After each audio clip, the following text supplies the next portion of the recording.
I'm Richard Schoell, known as Rick. I worked for the University of Illinois in the state of Illinois for over 28 years in the field of government relations. Cool. And how you met him? Okay. Well, congratulations, Bob, on this very well-deserved award from the U.S. Chamber of Commerce Foundation. It's a pleasure and privilege for me to be part of this tribute in your honor this evening. And I can't help as we celebrate your great career. I am reminded of what a great friend you've been to me. And I think back with great fondness when our friendship began nearly 60 years ago in Arlington Heights, Illinois. The joy we had on the baseball diamonds, the football fields, and the hockey rinks, as well as that experience you and I shared with that terrific Arlington High School championship football team and season, I'll remember forever. And then, of course, after you graduated from West Point, we took that fantastic trip west where we visited many of your friends and family, including Brother John out in San Francisco, and returned all the better for that. And then, of course, it was a real privilege to be a part of your very special wedding, to join you and Deanne in Pittsburgh. Becky and I go back and remember the great memories we have of your wedding. So, Bob, those were the foundations of our friendship, and we had a great time. There are many great qualities Bob possesses as an individual, and when I think and reflect on that, I always admired his serious commitment to strong values and principles, as well as hard work ethic, his ability to lead and guide and take on challenges, and I always respected Bob for that. Additionally, he had a real true sense of fairness, which has carried him throughout his career. And all of these qualities have served him well in becoming the great leader that he has. And it is not to go unmentioned that he has served as an example to many of us and given us and inspired us those qualities so that we can lead more productive and purposeful lives. Bob was always very busy with a very impressive career, starting with his military service to his leadership positions with Procter & Gamble, all the way through serving our nation as Secretary of Veterans Affairs. And what I'm most grateful for and appreciative of is that Bob always found time for friends and family. And Becky and I still remember with great affection the times we visited you and Deanne in Cincinnati, your warm hospitality, and those fun Cincinnati Red baseball games. There was the time that Bob hosted us in Washington, D.C. When he was Secretary of Veterans Affairs. He had several of the members of our high school football team in, and he gave us the experience of a lifetime. And we are grateful for those wonderful memories. Bob and I met in middle school on a Little League baseball team, and we were good companion. We developed our friendship there on the baseball diamond, and it was right before we went to high school. So the middle school years, we played on a Little League baseball team together, and our friendship blossomed from there. Bob had, two qualities. One, you knew Bob was serious about things. He studied very hard. He's very disciplined. But he also embraced life, and he had a ball on the baseball diamond, and he could have serious fun, and he could also devote himself to the task at hand. And it was very early on that I realized this guy wants to go to West Point, and I think he had that goal in mind back when I met him when we were just about ready to attend high school. It was always fun to go to the McDonald household. I mean, his mom Fro and his dad Ray were great friends, and his brother John and Susie was his sister, and they had a dog, a dachshund, Trinka. And I remember just going over there and that sort of embracing family, feeling comfortable right away. And then we would play games on the dining room table, and I remember his mom coming in going, "Bob, dinner's in 15 minutes. You got to finish up that game." But it was always a real embracing environment. And then Bob came over and got to know my folks real well. He got to know my mom and dad. And it's a credit to Bob. He still stops by and sees my mom, who's 93 years old. It wasn't but a couple of weeks ago he brought her a beautiful flower bouquet. He and Deanne came over just to visit with my mom. And that says something about Bob's character. My parents actually visited Bob in West Point. Bob helped him get a painting out there, which was really cool. Bob and I communicated, and every holiday got together. So when he would be on leave from West Point or came back for the holidays, we would always get together and have a great time. And I didn't get to visit him there. I kind of regret that, but Bob kept me up to date on all of his experiences there, including his military service after that. So I didn't have a lot of direct experience with him at West Point, but I could tell, the drive that he had and the goal he had. Went into the, he was Army Air Force. He was a paratrooper. I remember him telling me those great stories. My dad served in the Army Air Force as well. Was a paratrooper during World War II in the Pacific Theater. So it was really fun to kind of share some of those common stories with Bob.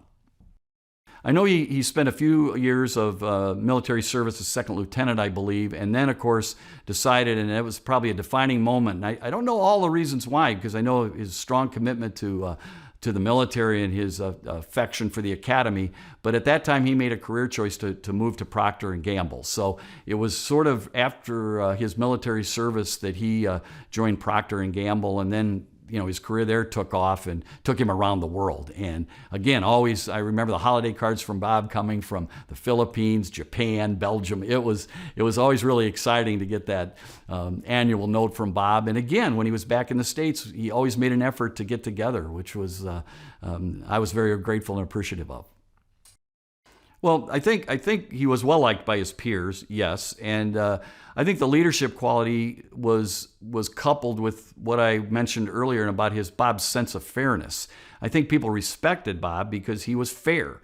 If you knew you weren't producing, Bob had a very appropriate way of addressing that. Like, maybe you're not going to start on this team on this day, but we can work toward that. And Bob never gave up on people. He was always there to try to help people. So I think that quality served him very well. I think Bob was always part of something bigger than himself, and this dates back to, I met him on a Little League baseball team. Most of our early formative years were in sports, but I think Bob always separated himself from, this is about a collective effort, not about me. And while Bob had very strong personal goals and desires, he worked hard for something bigger than himself.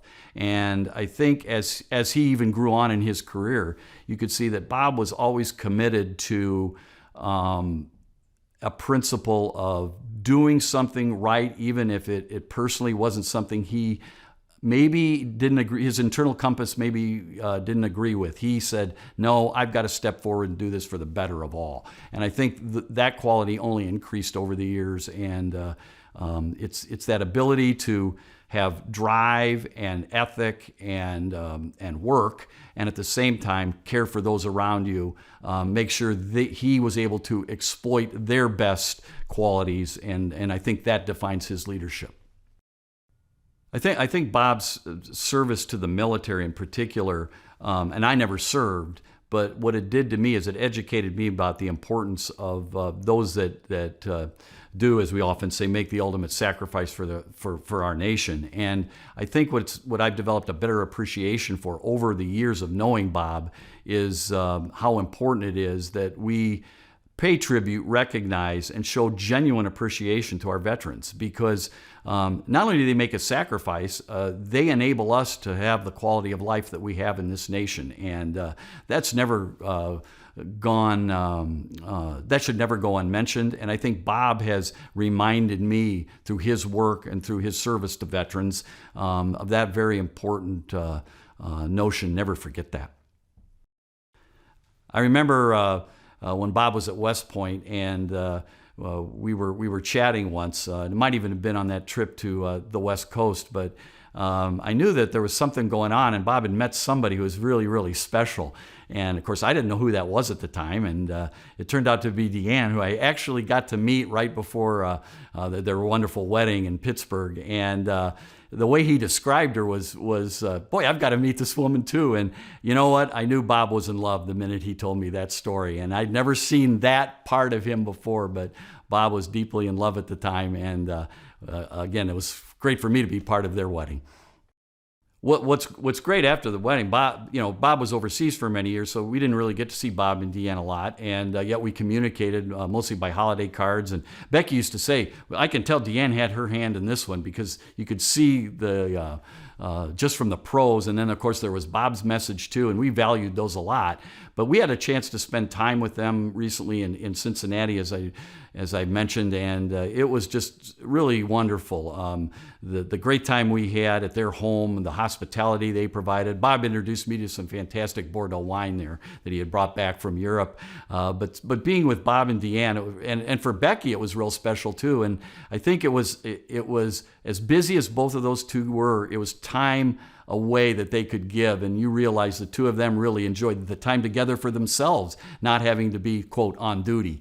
And we were just together again a couple of weeks ago at our 50th high school reunion, and it was like the two have been together with us forever, and it was really neat to see them there again just a few weeks back. I would add that Bob's been one of my best friends throughout my entire life. And as I said, we've been friends for nearly 60 years. And he's always been there for me in times of need. But Bob's just that genuine friend, and that's a true gift to have that. And whether it's talking baseball or the defining policy issues affecting our nation, Bob's been a genuine and great companion to me. And I value that greatly. On the lighter side, I remember when we went to the movie Patton, how that sort of was. He loved that film. I mean, we liked it together. He had a sense of military history even in early middle school and high school. We used to play games like Risk and military strategy games. So there was something there that he was just fascinated with. I think the whole sense of leadership and being a national leader on the stage to affect positive lives of people, that was in Bob's blood going back to his early years in middle school. And like I said, I could see that then. I think as you go through a whole life, you realize there are ups and downs. And there are people that when you're up, they're your best friend. And when you're down, you don't hear from them anymore. Bob's been there for me throughout the 60 years we've known each other. And in tough times, he's been enormously effective counsel and helped me and gave me advice that was not only heartfelt, but smart. And I've always valued that a lot. I think, Bob's commitment to a goal and not letting defeats or diversions distract him from attaining that goal is a really admirable quality that I've tried to embrace. Maybe not as well as Bob's been able to, but it's certainly a way to conduct your life and aspire to that goal and never give it up. And that's where Bob, I think, has become such a successful leader, is his ability to not be distracted and to not take his eye off the ultimate goal that he wants to accomplish. Bob, congratulations on this terrific award you received this evening. From one good friend to another, way to go.